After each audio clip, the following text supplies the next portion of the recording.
Chicken எடுத்தீங்கன்னா ஒரு அட்டகாசமான மசாலா சிக்கன் ரோஸ்ட் இந்த மாதிரி செஞ்சு பாருங்கள். சப்பாத்தி, வெஜ் புலாவ், நெய் சாதம் எல்லாத்துக்கும் இது அல்டிமேட் காம்போவாக இருக்கும். ஸோ டக்குன்னு சொல்கிற நோட் பண்ணிக்கோங்க. இது செய்யறதுக்கு முதல்ல 1/2 kg சிக்கனில் மஞ்சள் தூள், மிளகாய் தூள், மல்லித்தூள், சீரகத்தூள், கரம் மசாலா, பெப்பர், உப்பு, மென்ஷன் பண்ணிக்கிறவங்க சேர்த்துட்டு கொஞ்சமாக லெமன் சாறு, தயிர் 2 டேபிள் ஸ்பூன், இஞ்சி பூண்டு பேஸ்ட் 1 டீஸ்பூன் சேர்த்து நல்லா ஒரு 20 நிமிஷம் போல் மேரினேட் பண்ணிடலாம். இப்போ ஸ்டவ் ஆன் பண்ணிட்டு ஒரு கடாயில் மல்லி, குருமிளகு, சீரகம், 4 வரமிளகாய், 2 கிராம்பு, ஒரு பட்டை சேர்த்து நல்லா ரோஸ்ட் பண்ணி எடுத்துக்கலாம். இப்போ அதே பேனில் கொஞ்சம் ஆயில் சேர்த்து அது கூட கொஞ்சம் கட் பண்ணி சின்ன வெங்காயத்தை போட்டு நல்லா ப்ரௌன் கலர் ஆக வரைக்கும் ரோஸ்ட் பண்ணி அதை அப்படியே எடுத்து ஒரு மிக்ஸி ஜாரில் மாற்றிட்டு கூடவே கொஞ்சம் தண்ணி ஊற்றி நல்லா பிளெண்ட் பண்ணி எடுத்துக்கலாம்.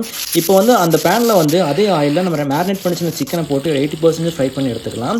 இப்போ அதில் இருக்கிற எக்ஸ்ட்ரா ஆயிலை கொஞ்சம் எடுத்துட்டு அதில் சீரகம், கருவேப்பிலை, வெங்காயம், பூண்டு போட்டு ஃப்ரை பண்ணி இஞ்சி பூண்டு பேஸ்ட் சேர்த்து நல்லா பச்சை வாசம் போனதும் நம்ம ரெடி பண்ணி வச்சிருந்த மசாலாவை சேர்த்து நல்லா கலந்து விட்டு தேவைக்கேற்ற மாதிரி கொஞ்சமாக உப்பு சேர்த்துட்டு நம்ம ரெடி பண்ணி வச்சிருந்த சிக்கனை இது கூட சேர்த்து ஒரு 10 நிமிஷம் போல் மீடியம் ஃப்ளேமில் வச்சு குக் பண்ணி எடுத்தீங்க அப்படின்னா ஒரு டேஸ்டியான மசாலா சிக்கன் ரோஸ்ட் ரெடி. கண்டிப்பாக ட்ரை பண்ணி பாருங்கள். அண்ட் எப்படி இருந்துச்சு கமெண்ட்டில் மறக்காமல் சொல்லுங்கள்.